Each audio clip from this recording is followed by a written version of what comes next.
Welcome back to Up the Villa podcast. If you are new around here, make sure you are subscribing, smash a like. Let's go medium range. Let's go 500 and comment your thoughts in the comment section down below. So we've got a good few topics to get through. We've got a little bit of I found an article actually on corporate and Aston Villa and corporate and a model that we're trying to follow. So we're going to run through that. We're going to just briefly touch on a little bit about Monchi and a new guy that he's trying to get. And then we're going to touch on the main one, the Archie Brown transfer rumour. So let's kick it off then. So Archie Brown, the news is coming from the Mirror. So the Mirror is the source of where this one's coming from. Aston Villa, Crystal Palace are in a move for Gents 22-year-old defender Archie Brown. So attacking wise, from what I've seen, really, really good. Pacey, quick, explosive, tricky, quick feet. Defensively, I've not really seen too much from Archie Brown, but we know in the current Villa system that is an area which we kind of like the profile of our left back to be attacking and predominantly more act as a winger. The one big thing that I will say about Archie Brown is his height. Now, his height is at over 6 foot. So he can play left back or he can play as a winger. So that would merge the position what we want on that left-hand side perfectly, really. But the profile and height of him is something that I think this Villa side and what Unai Emery is going to start to want from his Villa side. When I look at Villa, I think we're not small, but we haven't got great profile of presence of players of a stature point of view. When you look at Man City, and it can get overlooked, but the actual height of their team, it's like if you look at, remember the film Rocky, yeah, and you know that even Drago was it, how he was like this monster of a heavyweight. That's like Man City. Like they're all like superhuman in their sense of how big they are, and that's there for a reason. Like Pep wants that from his profile of players for a reason, and I actually feel like we're slowly gonna start to go down to that little bit more of a bigger profile of player. You look at Morgan Rogers, like. If you compared Morgan Rogers' height to Jacob Ramsey, I imagine that Rogers dwarfs him quite a lot. So that's the type of mould I think we're going down as well with a little bit more height. So that's something that I've spotted and I've noticed. So that's something that I think we do need. When I was looking at, defending of our set piece, etc., I think we need a bit more height in there. So anyway, right, let's go in there. Let's go Sofascore. So make sure you are all downloading Sofascore. It is free. It helps the channel out massively. You can scan the code that's on the screen now, or you can click the link that's going to be in the description to this video. Download it for free. You'll get all of this that I'm about to show you on your device. And also, it helps me out. So you would want to do that, wouldn't you? You do want to help me out a little bit. So if you can do that, then it's highly appreciated. So actually, before we get into this, I just want to explain the rumour in itself and the pattern that I'm starting to see. So we did a little episode a couple of days ago about left back and certain positions that we may potentially move on. How I see Villa's recruitment is in many different aspects this summer and many different aspects moving forward. And I think this one isn't predominantly to be a starter, first game of the season, this is our left back. If this one gets done, and these types of ones where the profile of player is a little bit younger, then they're ones that I think are going to stick around. Like, I don't see them going out on loan. I see them predominantly coming in because of their age and be part of the squad. And we will nurture, we will grow, we will coach them so that they are capable of coming in and playing in our first team. Yes, you might say a kid from Gent going into a team that's in the Champions League is a big jump. Maybe it might be. But I think we've got to start to get out of this mould of, if we're linked with a player, who's he replacing and where does he get to play straight away? I think we've got to look past that now. We've got to start thinking. We've got to start thinking of like 2-3 years in advance now. And that's difficult to do because we've never done that before. But like I said a couple of days ago, when you've got stability, when you've got a manager on a long-term contract, when you've got a manager that's performing, we can start to look 2 years ahead of where we might be. And when you start doing that and you start thinking, okay, maybe this player won't be here anymore, we don't want to get to that window and be like, I'll use an example. This is just a mad example. Let me just use this example. Okay, we go like Leon Bailey. So we have 4 more years of Leon Bailey, or 3, or whatever. I'm just hypothetical. I'm not saying we're getting rid of Bailey, using him as an example. 3 more years of Bailey, but we've signed an up-and-coming youngster that might be like 20 years of age. He's been involved in the first team. He's been in and out, blah, blah, blah. Bailey leaves. That player goes into his position. What we don't have to do is when a player leaves, we have to scramble around the market and think, crap, like he's gone. Like, where do we get out? Like, those days are going to be like done and dusted soon, because the correct recruitment policy will mean that we are already nurturing our players to come through and take those opportunities. So that's where I see us going. And this is why I see us signing quite a lot of these youngsters: Nedeljkovic, Sousa, Rogers, Brown in this instance. So that's the way I see the recruitment policy going. And this is why these youngsters coming in are quite important at the same time. And we all know that soon as Unai Emery gets his hands on any of these players, they start to improve and get better and better and better and better and better. I'm not sure on Sousa for this season. I think he may go out on loan again. But Nedeljkovic coming in, I see him being part of the first team squad. That is the level I think he's at. He played Champions League football last season. So that is his calibre. He played really good against Man City. I think he stays and he's part of the squad. So I just wanted to touch on why I think some of these youngsters coming through are important, because I know some people will be saying like, we need better, etc.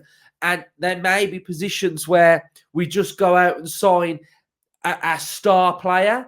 But I think some of these players, these younger players, are vitally important for a year, 2, 3 years down the line. So I think that's vitally important. And that's what a good scouting network does. Like, a good scouting network buys young players. We don't buy old players, yeah?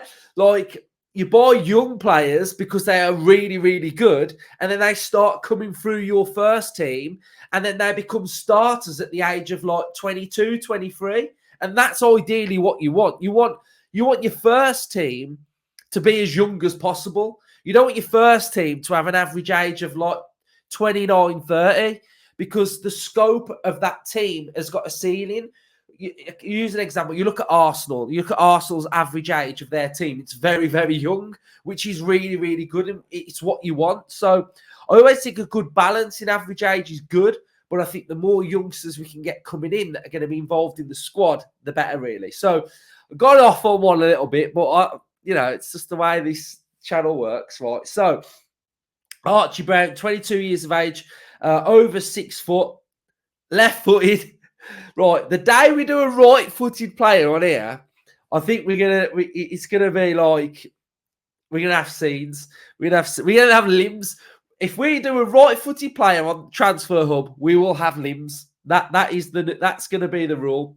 So he's got a market value here of 4.9 million euros. He's got a Sofascore rating of 6.81, which is a little bit shy of my 7 mark.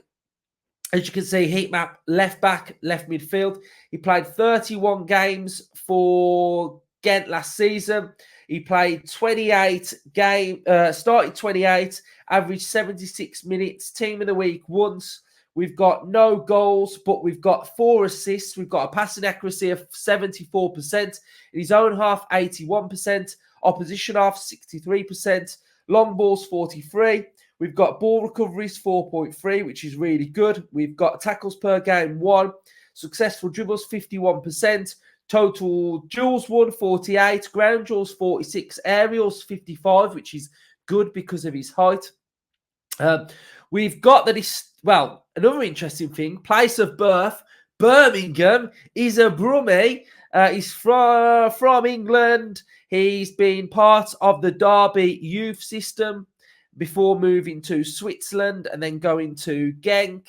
So there we go. That's a little bit about history. 5 million is what transfer market is saying.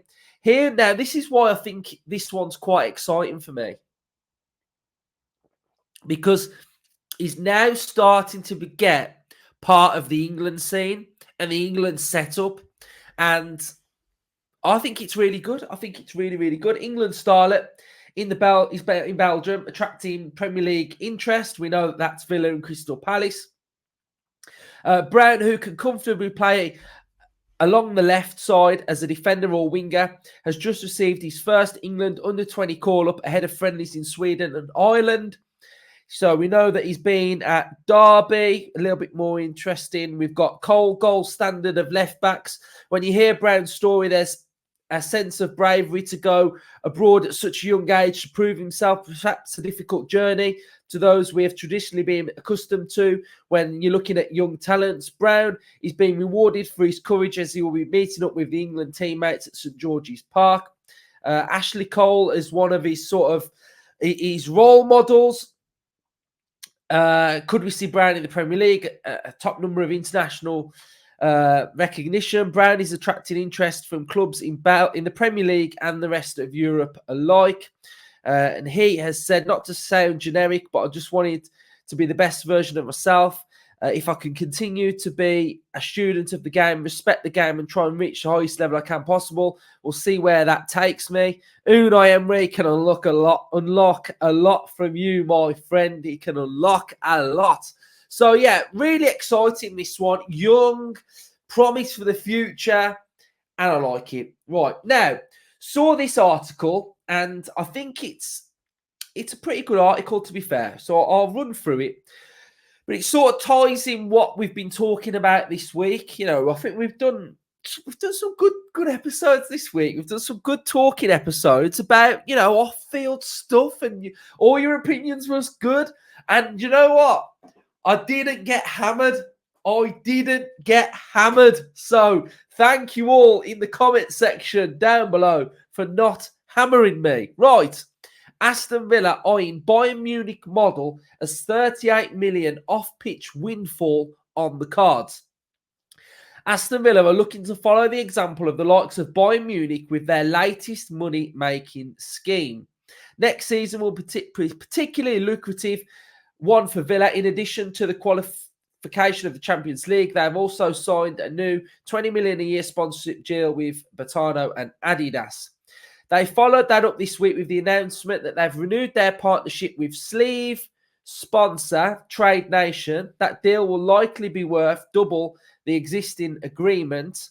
Commercial revenue is crucial for Villa, who are limited to living within their means because of their parameters of FFP, now called profit and sustainability. As well as commercial revenue, clubs are targeting capital investment projects, stadium upgrades, for example, for a more sustainable growth. And that is exactly what Villa are doing with their plans to revamp Villa Park. Villa could rake it in by emulating Bayern Munich's hospitality. As reported in the Birmingham Live, work is underway to create almost 1,500 new premium seats at the club to sell at higher prices. Some have perceived the move to come at the expense of season ticket holders, 900 of whom have been moved in order to accommodate the upgraded section. It is the first step of a redevelopment of Villa Park, which will eventually see the capacity increased by several thousand. In the long term, the stadium could house 50 to 60,000 supporters, although plans towards that have been put on ice for now. We know that. Right. Significantly, data shared with TBR by a leading football finance expert shows that Bayern Munich make almost as much money from 10% in hospitality fans as they do in the other 90%. This is in part why they are also able to keep ticket prices for ordinary match-going supporters so low. If Villa follow this strategy, they could easily be looking at doubling their current matchday income to around 38 million mark with the addition of a few thousand premium seats. This will not be in short term, however, and will likely materialise when Villa do finally commence a complete redevelopment of their stadium and surrounding site. So we know that Man United making around 120 million from their match day. Arsenal and Spurs are making around 40. City, Liverpool are averaging around 75. And I think Villa's gate is at 19 million. So I think this is really important. It's a good little article because it shows the importance of what's the word I'm looking for? It's gone out my head. Not commercial, the other one. Corporate. Corporate, right. We're on about corporate. So it shows the importance of corporate revenue because hopefully, as a fan, you'd like to think that the more corporate revenue increases, the more money they make from that side of things, the less we have to suffer with the price increase. But because we are so far behind, we have to pay a little bit of that price because we're so far behind and we don't make as much corporate revenue. Right. So corporate revenue is important. If we can increase that, then that's better for Aston Villa in our revenue stream. So that was a really important article that I wanted to highlight. Sorry that I had a bit of like brain fog there.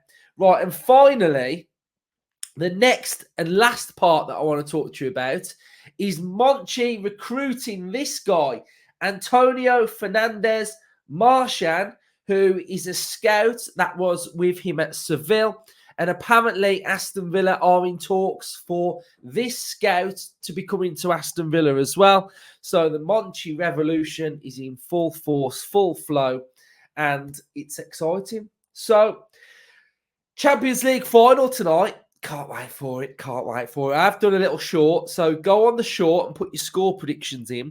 But yeah, just wanted to bring you this one, a little bit about everything, really. I think it's interesting. I think I've probably brought some good points to the table. We've got a good guest confirmed for next week as well. I'm trying to work on a couple of more over the course of the next couple of weeks as well.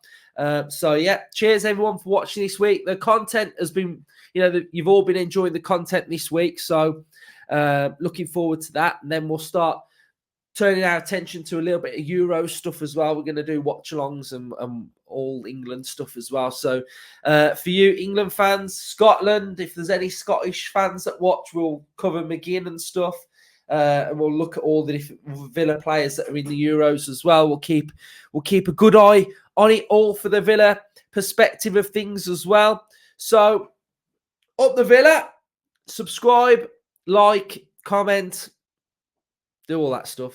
Up the Villa.